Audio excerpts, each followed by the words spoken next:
Hello, and welcome to today's episode of 52 Weeks of Health Equity with Conscious by Us.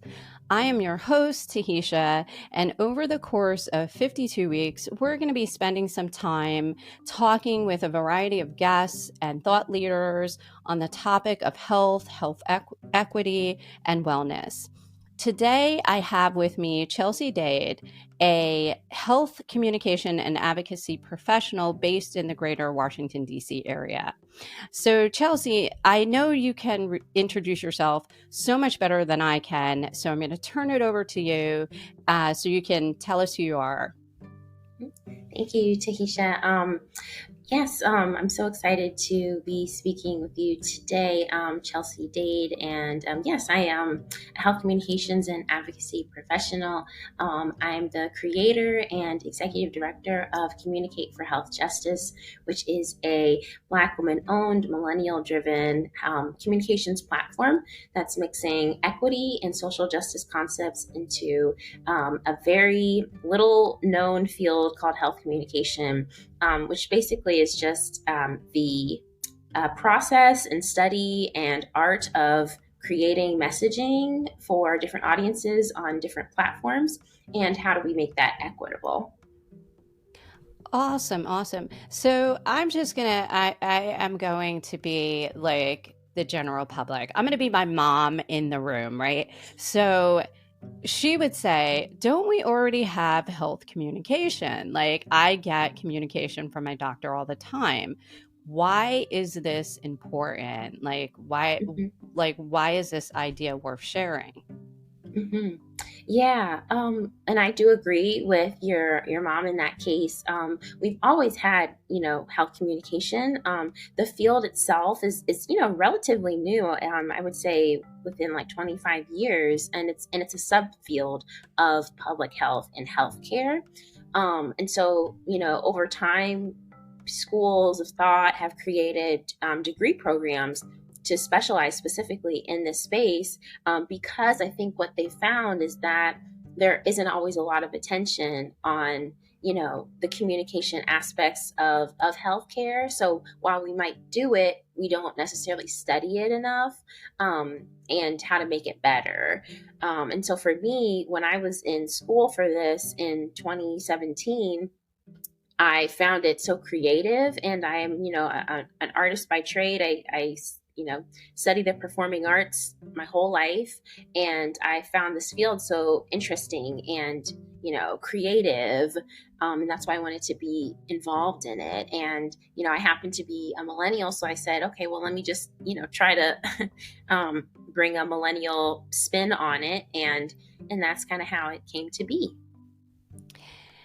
And I think it is so important that we really start talking about the communication piece more because my background is nursing, and I remember they would say, make sure you educate your patients, make sure that you communicate well with them. And we would have these handouts. And the only thing I really, not the only thing, but one of the things I remember is they would always say, like, make sure it's at a fifth grade reading level and, big print. But that was sort of it. It wasn't really a deep dive into was the material great for our patient population, the images, did it even have images? A lot of times we made it ourselves with like cutting strips of things, and we're going, back in the day. So I love that you said, it's the communication piece and the creativity, because when we think about health, we don't often think that there can be creative aspects to it. So, and it sounds like Mhm. that's what drew you to the work when you started learning about it, that creative nature to it. So, just to kind of explore that idea a little bit more, can you just go into maybe giving us some examples of what are some creative things you've seen in communication that have made a difference in, or Mhm. that just pop out to you as like, hey, these are great creative or methods for communicating when it comes to health? Yeah. So the first thing that pops into my mind is definitely social media. When I started the platform, different healthcare orgs or public health orgs or even like public health departments, they were slowly getting on Instagram or Twitter. There was a time when being on social media and being in healthcare, I feel like was like looked perhaps down upon. And there's, always that risk, perhaps. People feel like, oh, I'm under the microscope for it, which, that's fair. But social media is such an impactful way of reaching people, and so I would say that a more recent example within I think the past year was when Eli Lilly. There was a when Twitter kind of was going haywire a bit, um, and people were able to kind of excuse me,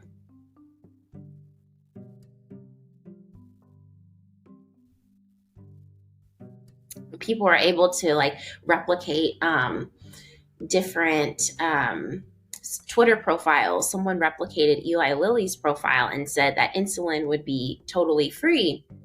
And so then Eli Lilly, kind of the actual Eli Lilly, had to go on Twitter and, say, okay, this is not our actual account, but it forced them to make significant changes in, their insulin costs that they were distributing.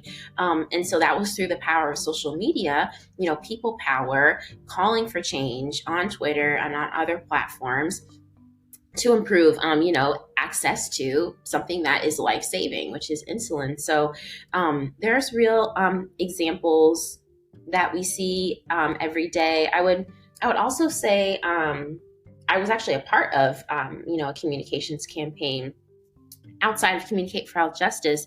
But when the pandemic was kind of raging on, you saw a lot of organizations turn to social media to get the word out about the COVID vaccine. Now, this is not a COVID vaccine centered podcast, but I'm just going to say that in terms of other sorts of protections and educating people about how they can stay safe with this virus that none of us really knew anything about. People really turned to social media, and the doctors and the healthcare providers, the nurses, the promotoras, they became the voices for educating people about how they can protect themselves during this pandemic. And so to me, I see that as a shift when there was a time when healthcare didn't feel like I'm trying to be on social media, to this pandemic where it was like, no, people had to be on here to make sure they're educating folks. And the health communication piece, because I do want to distinguish that educating people about their health is separate from the health communication piece. But the health com piece is really who was the messenger. And so that's what we saw. We saw more diverse messengers throughout the pandemic becoming to, taking ownership of being leaders in their space.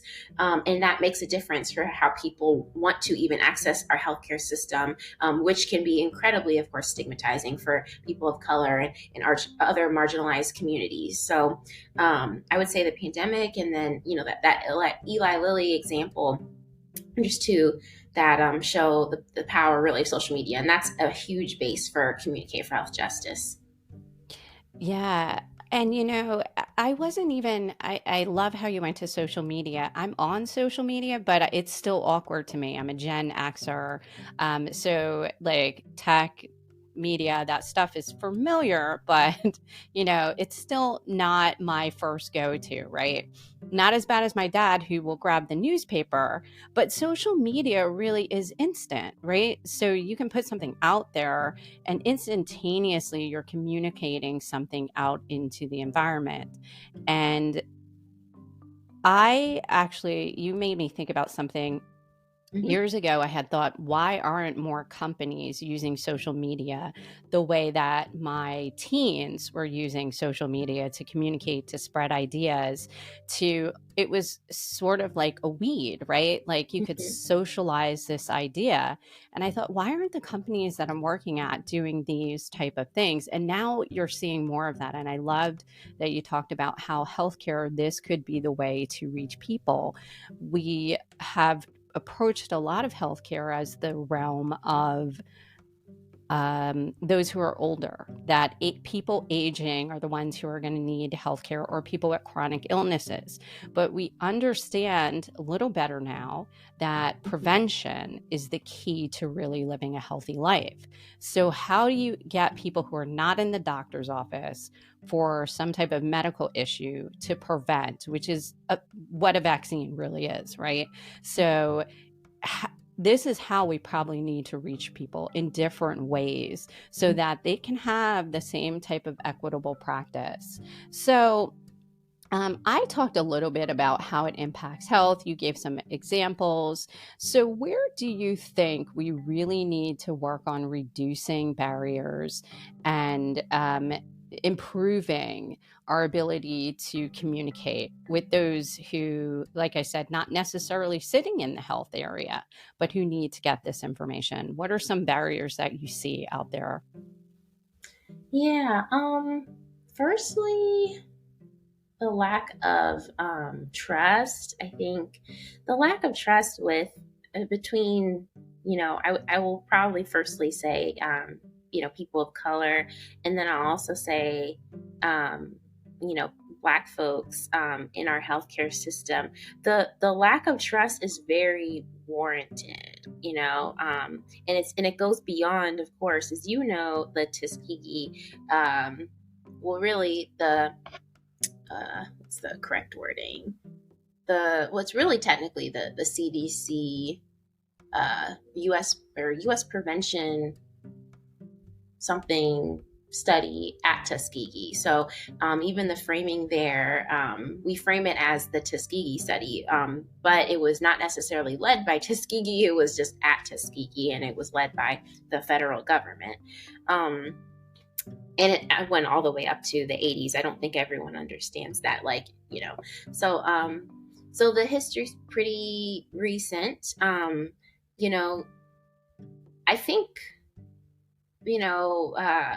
addressing the trust issue is really key. I don't think enough parties involved in the healthcare space, whether that is, the system itself or the people who make up the system or the patients. I don't know if enough attention is placed on rebuilding the trust. And it goes beyond, and I say this as someone in communications and media, it goes beyond just putting faces out there that look like, you and me. It's not about always like having, an image, of someone who looks like you. That's important.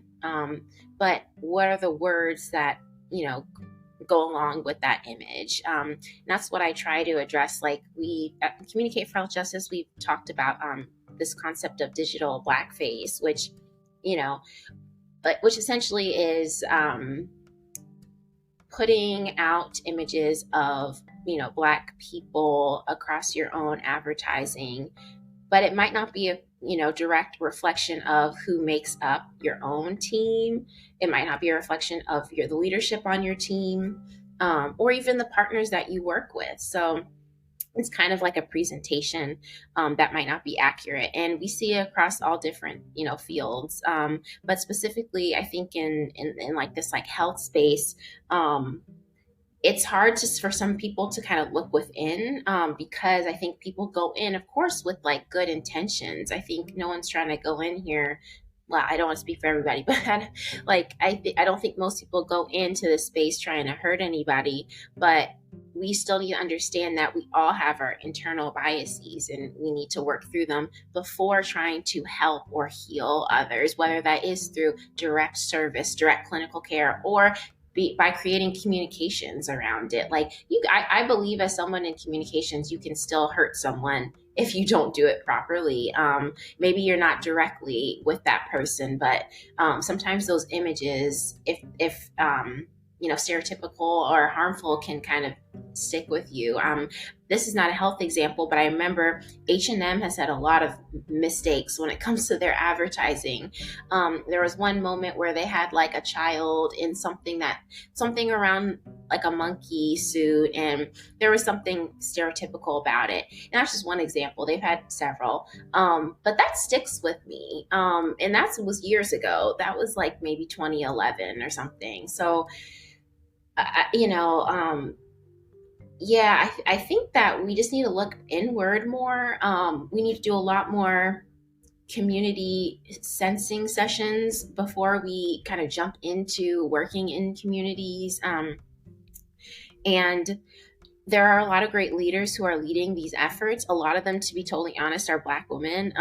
And we just need to also make sure we're listening to, listening to Black women. We're listening to, people who have expertise in community building and empathy, and because of our unique experience, I guess speaking for myself in this moment, as a Black woman, Black lady,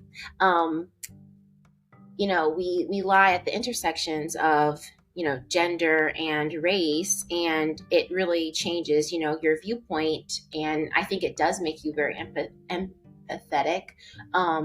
So that's why a lot of Black women make great leaders, and I think it's the same thing when it comes to healthcare and public health. A lot of the leaders that I have learned from and respect happen to be Black women, and I think it's just part of the way that we bring our lived experience to the work.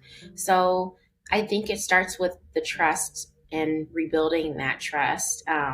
It's hard to move to other areas without getting to that first.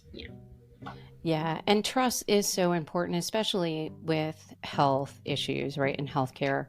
I remember being a nurse educator and talking with my students and saying, if your patients don't trust you, you're not going to be able to have great outcomes with them because you're not really listening to what you're saying or what you're trying to share. And so it is really important that we start looking at trust and how to rebuild the general public's trust. And that's kind of why I sort of started this podcast, just to get people talking about it, because I started hearing a lot of similar phrases, right? Like, so I have a couple of friends, and one friend in particular would say, the reason why I'm passionate about this is because I have skin in the game. Mm. And she's a Black woman, she's a leader. And I remember thinking to myself, wow, like she's putting it out there. Like she cares about this because it's, it matters to her because of her experiences.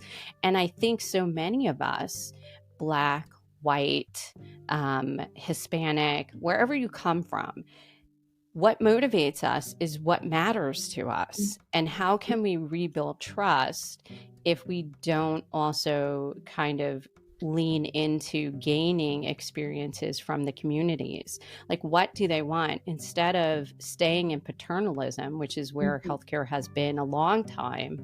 We need to start bringing communities to the table and having them talk about, well, here's what's important to us. And that's a communication thing, right? Mm-hmm. So, and we all know human beings aren't always the greatest communicators. Yeah. So tell me a little bit about your organization and how listeners can help, or what they can do, or how they can get involved, or how they can reach out to you. Yeah. So I do like to start that Communicate for Health Justice was really created to fill a gap, but also I really had no idea like how it would grow into something. And it's now, a consultancy / business that I operate on a part-time basis. But it was created initially as a blog for kind of my own thoughts. And because I felt like no one was really getting to the equity and social justice elements of this niche space of health communication. So I say that because a lot of times there's so much fear with people starting something new and feeling like no one's going to care, no one's going to listen. And I certainly felt that way. And a lot of people ended up listening, way more than I thought. And I hope that encourages people to kind of be creative. And, everyone has that creative element to them. You just have to kind of sit with it a little bit and as they say, massage it. And you can you'd be amazed to see what you can do from it. So yeah, Communicate for Justice. As I mentioned, it's a communications platform. It's also a space to build power. Build power amongst communicators and people who care about communication. And it's also open to people who aren't in health, but also who might have different backgrounds. A lot of people in education. There's a lot of overlap between education and health. And people in like law and social justice and criminal justice. I think sometimes your end goal can be really similar to people in other fields, specifically when you're talking about specific health issues. I think one of them that comes to mind is the Black maternal health crisis. This issue that is showing us that up to 80% of maternal deaths from Black women are preventable. Sometimes they're just not being listened to by their healthcare providers, and that can lead to morbidities, them being, sick, but ultimately surviving, or mortalities, meaning that they actually pass away from childbirth, or the process before or after. So the implications after. So, but that field, or pardon me, that this issue has really brought a lot of folks to the table, people in health, but also people again in criminal justice, and people all across different fields and industries, because we all care about Black women, making sure that we are respected throughout this childbirthing process. So I also wanted my platform to be somewhere, a space that everybody felt included, regardless of your background, your educational background, or your just general background. Like,